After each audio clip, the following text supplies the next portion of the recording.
कांग्रेस तो एक तरह से कटोरा लेके खड़ा है राजद के सामने। पप्पू यादव जी को खुद पता नहीं है कि वो महागठबंधन में हैं कि नहीं। जब आला कमान आते हैं तो उनको गाड़ी पर चढ़ने नहीं दिया जाता। कांग्रेस को अकेले लड़ना चाहिए और किसी की पिछलग्गू नहीं बनना चाहिए। मान रहे हैं तेजस्वी यादव को, तो पप्पू यादव की हैसियत ही क्या है। पनोरमा ग्रुप, जो सोचता है वो करता है। नमस्कार, मैं हूं सागर। न्यूज हाट देख रहे हैं आप। देखिए, बिहार में इस वक्त पॉलिटिकल बयानबाजियों का दौर शुरू हो गया है। पूर्णिया के सांसद पप्पू यादव ने कहा कि महागठबंधन में कांग्रेस से सीएम फेस होना चाहिए। इसको लेकर एनडीए से भी सवाल उठने लगी और उनको जवाब देने के लिए सामने आए हम के राष्ट्रीय अध्यक्ष संतोष कुमार सुमन। संतोष कुमार सुमन ने करारा तंज किया है कांग्रेस पर और साफ कह दिया है कि देखिए, कांग्रेस तो पिछलग्गू पार्टी है, रीजनल पार्टी के पिछलग्गू बनी हुई है। जिस प्रकार से उनके नेताओं को गाड़ी पर नहीं चढ़ने दिया, मंच तक नहीं जाने दिया गया, तो इससे पता चलता है कि कांग्रेस की हैसियत क्या है। और मुख्यमंत्री तो दूर की बात है, मुख्यमंत्री बनने की क्षमता ही नहीं है कांग्रेस के तमाम जो नेता कार्यकर्ता हैं उनमें। और बड़ा करारा जवाब दिया है, तंज कसा है राजद पर भी। राजद के सामने कटोरा लेकर खड़ी है कांग्रेस। अब देखना होगा इस बयान के राजनीतिक मायने क्या होते हैं और इस पर बिहार में क्या कुछ सियासत होती है। हम छोड़े चलते हैं हम के राष्ट्रीय अध्यक्ष संतोष कुमार सुमन के इस बयान के साथ। सर, महागठबंधन में अब चर्चा चलने लगी है कि सीएम फेस अलग होगा। तेजस्वी यादव की चर्चा इतने दिन से चल रही थी, लेकिन पप्पू यादव कह रहे हैं कि राजेश राम और कई लोगों का नाम गिना रहे हैं। क्या लगता है? देखिए, महागठबंधन का अंदरूनी मामला है, उनका निजी मामला है। जहाँ तक पप्पू यादव जी बोल रहे हैं, पप्पू यादव जी को खुद पता नहीं है कि वो महागठबंधन में हैं कि नहीं। कांग्रेस के आप देख रहे हैं कि जब आला कमान आते हैं तो उनको गाड़ी पर चढ़ने नहीं दिया जाता, उनको धक्के दे दिया जाता है। अब उनके बोलने का मतलब कितना है और उसका क्या है, उसका मतलब हमको नहीं पता है। लेकिन हम इतना कहेंगे कि कांग्रेस को अगर अपनी ज़मीन तलाशनी है, बिहार में अगर अपना वजूद कायम करना है, तो कांग्रेस को अकेले लड़ना चाहिए और किसी की पिछलग्गू नहीं बनना चाहिए। आप ऐसे पार्टी का पिछलग्गू बन रहे हैं जो रीजनल पार्टी है। अब मैंने देखा कि कन्हैया कुमार जो राहुल गांधी जी के साथ साथ चलते हैं, लेकिन उनको इसलिए चढ़ाया नहीं गया कि तेजस्वी यादव जी ने मना किया। तो कांग्रेस का ये वजूद है बिहार में, ये अस्तित्व है। तो जब ऐसा अस्तित्व है, इस तरह का बॉडी लैंग्वेज है, इस तरह का आचरण है उनका, तो हमको नहीं लगता है कि कांग्रेस के अंदर किसी में क्षमता है मुख्यमंत्री बनने का। अगर क्षमता होता तो अपने दम पर वो यहाँ लड़ाई लड़ते हैं, अपने दम पर यहाँ काम करते, किसी पार्टी के पिछलग्गू नहीं बनते। और जब आप पिछलग्गू बने हुए हैं तो निश्चित तौर पर सरेंडर मोड में हैं।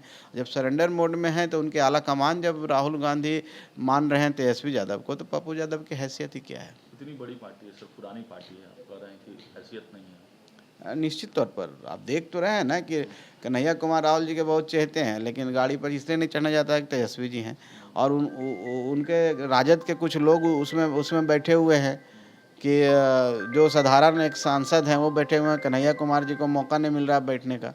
तो इसका मतलब यही हुआ कि कांग्रेस का कोई वजूद नहीं है और वो सिर्फ यहाँ पर तेजस्वी यादव जी के कारण यहाँ पर हैं और तेजस्वी यादव के आगे पीछे चलते हैं। तो हम समझते हैं कि इस तरह का जो आचरण पेश करता है लोग, वो क्या मती कर पाएगा।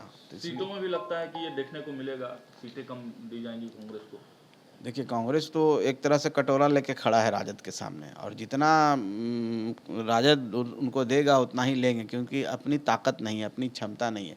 और जो पार्टी अपनी क्षमता का विकास नहीं करता है, अपना क्षमता का संवर्धन नहीं करता है, वो तो पिछलग्गू रहेगा ही।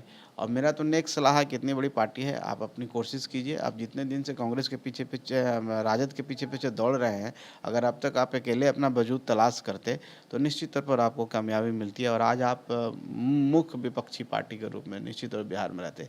ऐसे आप लोग कुछ कर लीजिए, कोई फ़र्क नहीं पड़ने वाला। 25 में एनडीए की सरकार की वापसी बहुत भारी बहुमत से हो रही है। सर, एक सवाल है, चिराग पासवान नौ सभा करने वाले हैं गया में। गया कौन का क्षेत्र कहलाता है?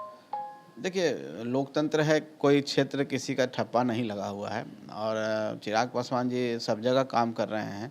गया में भी निश्चित तौर पर सब प्रमंडल वाइज उनका कार्य हो रहा है, तो निश्चित तौर पर गया में भी काम उनका कार्यक्रम होगा। उससे क्या फ़र्क पड़ता है, एनडीए के साथी हैं, वो भी एनडीए में, हम भी एनडीए में। वो जनता को एनडीए के विचारधारा के ही बताएंगे, एनडीए के लिए वोट ही मांगेंगे, एनडीए को मजबूत करने का ही काम करेंगे। तो ये सब सहयोग करेंगे आप लोग?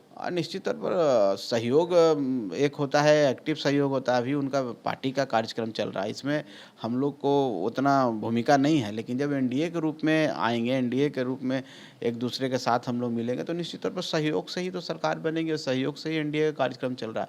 अभी पार्टी का व्यक्तिगत मामला, हम लोग पार्टी का भी अपना काम कर रहे हैं, हम लोग भी कार्यक्रम करा रहे हैं जहाँ तहाँ, तो उनका सहयोग थोड़ी होता है। हाँ, पार्टी के रूप में इंडिपेंडेंट हैं, आज़ाद हैं, वो अपने तरीके से अपनी विचारधारा को आगे बढ़ा सकते हैं, अपने तरीके से कार्यक्रम कर सकते हैं। तो हम लोग भी करते हैं, वो भी करते हैं, इसमें कोई नहीं। को लेकर कोई चर्चा शुरू हुई क्या एनडीए में? अभी तक तो कोई आधिकारिक रूप से मेरे संज्ञान में नहीं है, और बाकी मैं किसी दूसरे के बारे में नहीं बोल सकता हूँ। मेरे संज्ञान में ऐसी कोई बात नहीं है। सीटों पर तैयारी आप लोग? देखिए, तैयारी हम लोग चाहते हैं कि हम पूरे बिहार में चुनाव इतना तैयार रहें कि पूरे बिहार में चुनाव लड़ें, चाहे पूरे बिहार में लोगों को मदद करें, चुनाव लड़वाएं पूरे बिहार में।